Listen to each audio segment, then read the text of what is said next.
Hey guys, this is Mike from Eldorado Guitars, and I am here today with a very exciting guitar. This is the Epiphone Dave Grohl model. Finally, an affordable Dave Grohl. For all of you that have been, following on Reverb or whatever and seen these listings for $10, $15, $20,000. I mean, Gibson even mentioned it in the announcement, right? That the used market was crazy for these. So I'm really, really excited to see this guitar come to life at a really affordable price point.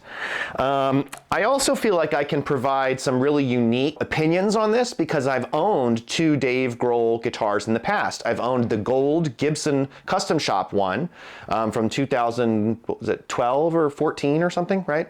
And then I also owned a 2021 made to measure that basically looked just like this. You can see it in one of my other videos. So I feel like I can compare those two guitars to this guitar pretty fairly, And for those of you that won't watch any more of the video, I just want to make it TLDR for you. This guitar is awesome. Like, they nailed it. This thing is great. It sounds, feels, plays, looks just like the other two that I own, to be completely honest. In some respects, it might even be better than the gold one.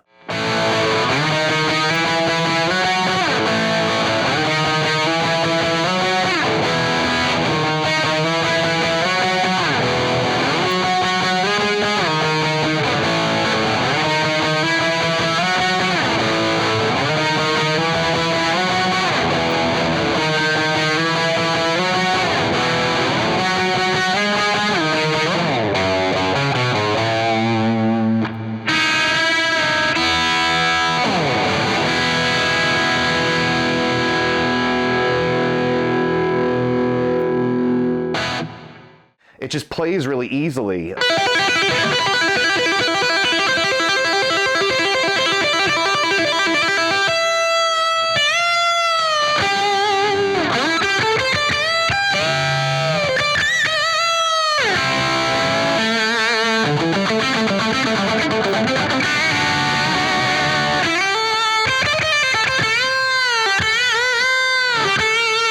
I feel like, there's a couple of things I like about this big time, and there's a couple of things that I don't. So let's go through that real quick. Things I like. Number one, the finish, right? I mean, they nailed the finish. I mean, I know it's not like a challenge because it's Gibson's color or whatever, I mean, they know how to make this color, but wow, I mean, they really killed it. The guitar even kind of shifts a little bit. You can see it kind of color shifting, between like a blacker, kind of darker color like that, and then like a really bright blue, depending upon how the light catches it.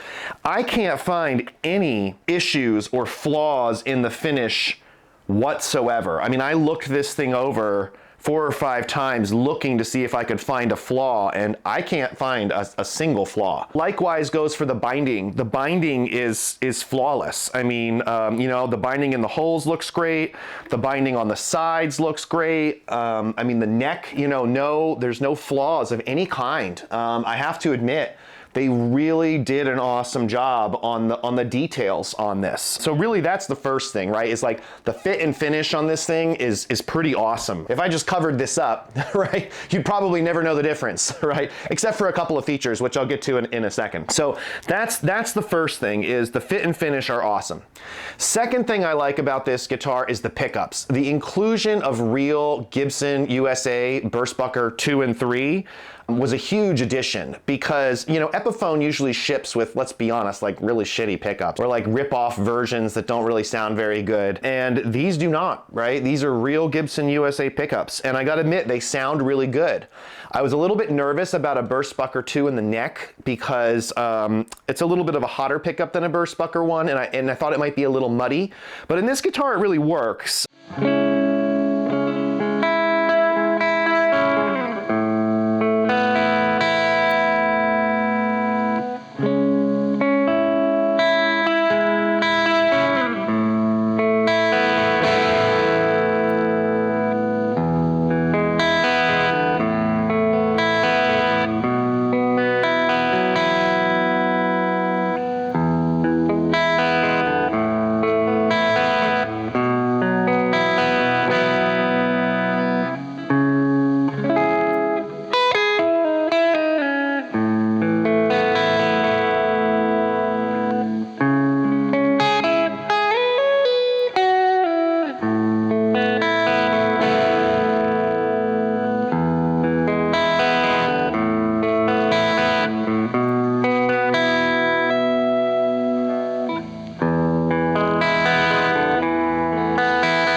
I think one thing I will do to this guitar is I'll put the Emerson treble bleed capacitor set on the neck pickup volume so that when I dial the neck pickup back, it gets a little cleaner and chimier. But that's just my personal preference, right? You can use it as is perfectly well.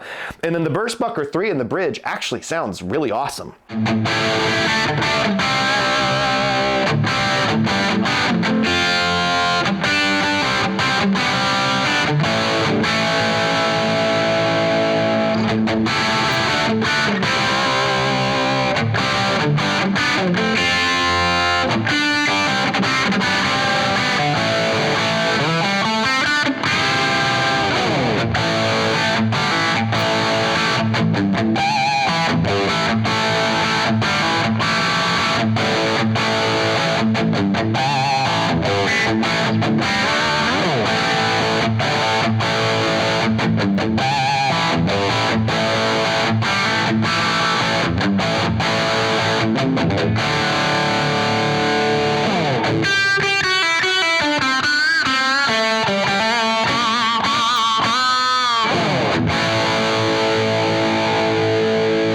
So number 2 is the pickups, right? The pickups, I mean, they absolutely killed it. The third thing I really love about this guitar is the price. And I know that's probably shocking to you at $12.99 US for an Epiphone, but this thing is an insane deal. This is a quarter of the price of those other 2 guitars, and it's 95% the same. I mean, there's a couple of small things that I'll talk about in a second, but I mean, otherwise, this guitar is spot on, and those things that are very small can be changed, right?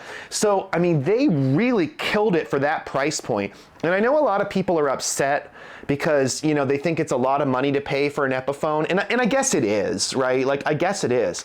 But I'm here for expensive Epiphones. I mean, this thing sounds awesome, right? And at $12.99, it's something that so many people can afford, right? And I feel that that's like very, very Dave Grohl, right? Like if you've spoken to Dave Grohl, or listen to his interviews or listen to people speak about him, he's not really into gear. I remember one time somebody asked Dave Friedman if they could get Dave Grohl on Tone Talk because, you know, Dave knows Dave because he works on his amps because Dave Grohl plays Friedman amps, right? And Dave Friedman said, absolutely not. He will never come on the show because he just doesn't care about gear. He doesn't care. Like he just plays one guitar and one amp or whatever, 2 amps, and like that's it, right? He doesn't care. And so I think Dave's goal with this was to get this guitar in as many people's hands as possible while keeping the specs that he feels is important, right? Like, so for example, you know, the pickups, right? For example, the inlays, right? For example, you know, the binding on the F-holes, right? The tuning keys, right, are the real ones. Like my Made to Measure had Gibson's old style ones, right? The 60s ones. This has the modern tuning machines, right? So I think Dave fought really hard for the things that he was like, hey, it has to have this, right? Like a mahogany neck, right? 1-piece mahogany neck. Gotta have it. But he did it without driving the price up super high. So I think that the third thing is just the price. I mean, this is such a great value for the money. Yes, it's a lot to pay for an Epiphone, but the value for your dollar here is really high. I mean, you're getting a lot of top-end specs on this thing for, frankly, not that much money.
Okay, so let's talk about a couple of things I don't like about this guitar, and they're small, but I think it's important to discuss. The first is the wiring harness here. Now let me explain what I mean. These are real CTS pots, right, and all of that stuff, but I don't love how far they sit off the body. If you look at this, they sit really far off the body.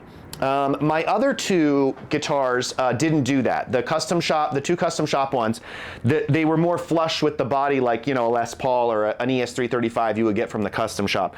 Now, it's not a big deal. I just feel like it looks like a little cheap, right? Like, it just looks a little cheap that they stick up. It would have really been cool if they could have gotten it, you know, and I know some people are gonna say just push on them, but they're already all the way down. I did. So what I might do, and again, this can be changed, right, is I can buy new pots, right, and just put new pots on with a shorter shaft, right? So like that's another thing so I'll probably do that, right? So, but that's the first thing I really didn't like, was I just felt like it looked kind of cheap. Second thing I don't like is, and this is on every Epiphone everywhere, which is that the fret nibs are not into the binding. You know, the binding doesn't cover the fret nibs. The nibs are on top. I don't know if you can see that, right? But there's no, usually on a Les Paul, like here is, right, the binding goes over the ends, you see? But on all Epiphones, and on this one as well, the binding does not go over the ends. And I just particularly don't like that. I know that it's common because if you get a Gibson refretted, they're gonna look like that, right? So I understand that it's very common, and it doesn't like keep me up at night or anything, but I don't like it. If I could have paid another, you know, $100 or whatever to have them do that, I would have paid it. But I'm neurotic, right? But that's just something I don't really care for. Another thing I don't really care for, but I'm gonna explain why I think it is the fretboard. Now stand by, I'm not anti-Laurel fretboard, okay? I'm not. I think it looks good. I think it looks good with this particular color, right? I mean, it really works with it. And if you look at Dave's guitars, most of Dave Grohl's guitars actually have lighter rosewood on the neck, right? I don't know why, but they do, right? So, you know, it fits the bill, right?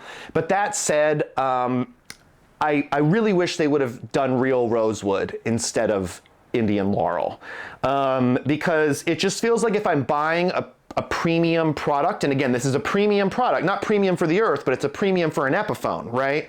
So if I'm buying a premium Epiphone, I want the premium stuff, right? Like just like how we have a one-piece mahogany neck and real Gibson USA things and CTS pots and the real headstock shape, right? Like I want the real fretboard, right? Now, that said, I understand why they did it. Because in sticking with my last point, Dave Grohl, I think, wanted to keep the price point on this low because I think he just wanted to get the guitar in kids' hands, right, in people's hands. And the more you increase the price, the less people will buy it, right? And so I think he wanted to just make it accessible. And so they probably said, hey, we can shave off, you know, $100 or whatever, right, if we use Indian Laurel instead of rosewood, right? And he was probably like, great, do it. It looks the same, it sounds the same, right? I mean, it's indistinguishable, right, from lighter rosewood. So, but that said, I do really wish that they would have done real rosewood. Again, if they had said to me, yo, Mike, the price will increase for $100, $150 to do real rosewood, I would have said, just do it. I mean, I'll admit the fretwork is very good.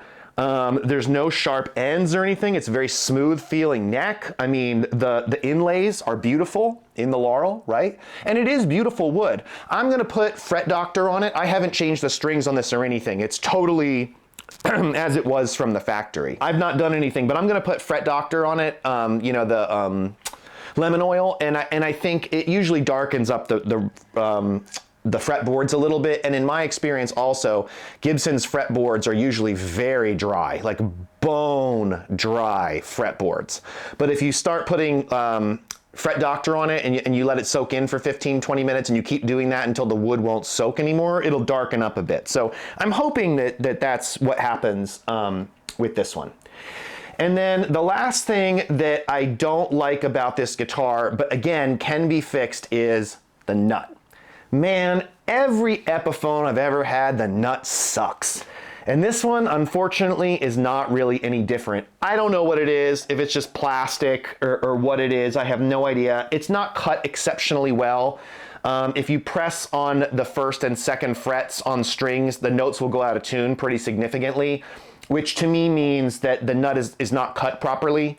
I'm gonna just have my guy down at Pitbull Audio, Sean Hutchinson, he's great.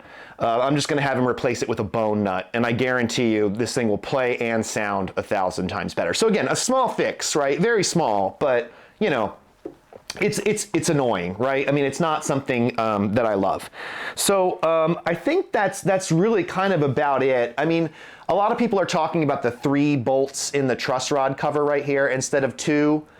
Yeah, I wish it was 2, you know, but I'm not losing any sleep over it. It's fine. It doesn't really bug me. This is good weight.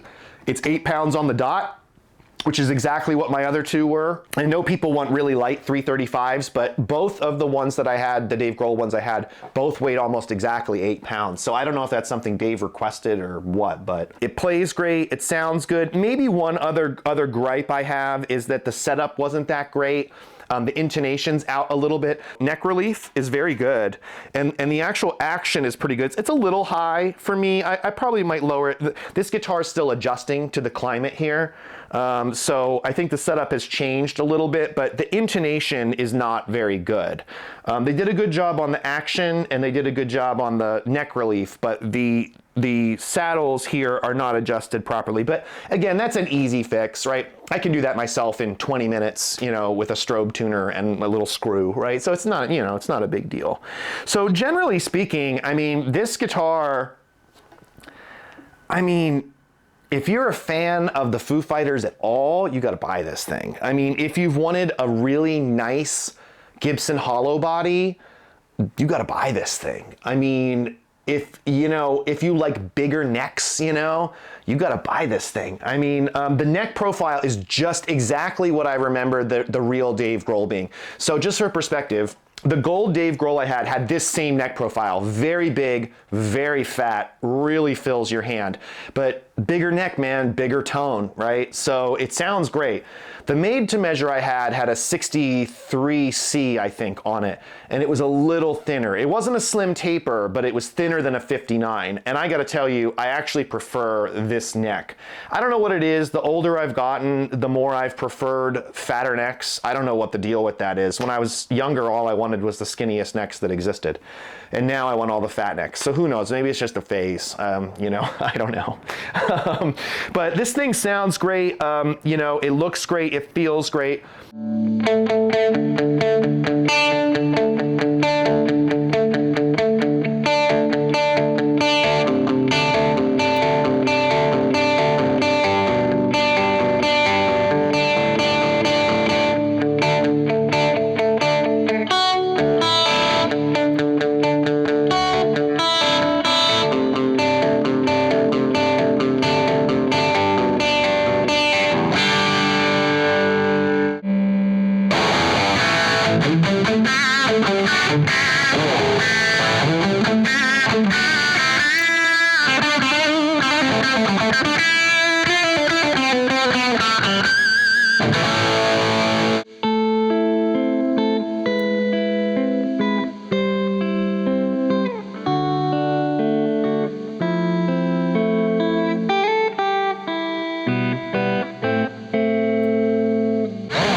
All right, guys, you heard the Dave Grohl in the flesh. You know, it sounds awesome.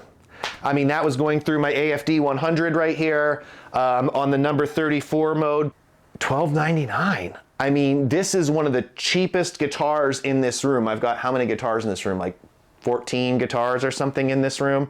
This is probably the least expensive or one of the least expensive guitars in this room, and it plays, sounds, feels as good as any of them, man. I mean, I don't know what else to tell you. They really killed it for this. I am here for expensive Epiphones. I wasn't gonna buy, all right, I'll leave you with this thought, and this will be the last thing I say, I promise. This thing sounds and plays great, and it sounds and plays so great, and I am so here for expensive Epiphones that I'm gonna buy the Adam Jones. I'm gonna buy that Adam Jones Epiphone too, the new one that just came out with the real Gibson headstock, right? Like, I'm gonna buy it because, like, you gotta be kidding me. It's a little more expensive than this because it uses ebony and it has like a Seymour Duncan pickup and some other stuff, right? But I mean, I'm gonna buy it because these things are sick. This is a hard thing to say about a Gibson, for God's sake, but this is one of the best probably values you can buy right now. I mean, it's got custom shop specs. It's just made in China. I mean, I'm an American as much as everybody else. I don't want to give anything to the Chinese, right? But I mean, this thing is awesome. I'm gonna go back to jamming here and play this thing through a couple more of these amps. I actually can't wait to hear it through. 2 amps in here I really want to hear it through are my Diesel Blueface Spec 2002 down here, and I really want to hear it through this 50 watt Naked. So I'm gonna go ahead and check that out. This is Mike from Eldorado Guitars. Have a good night.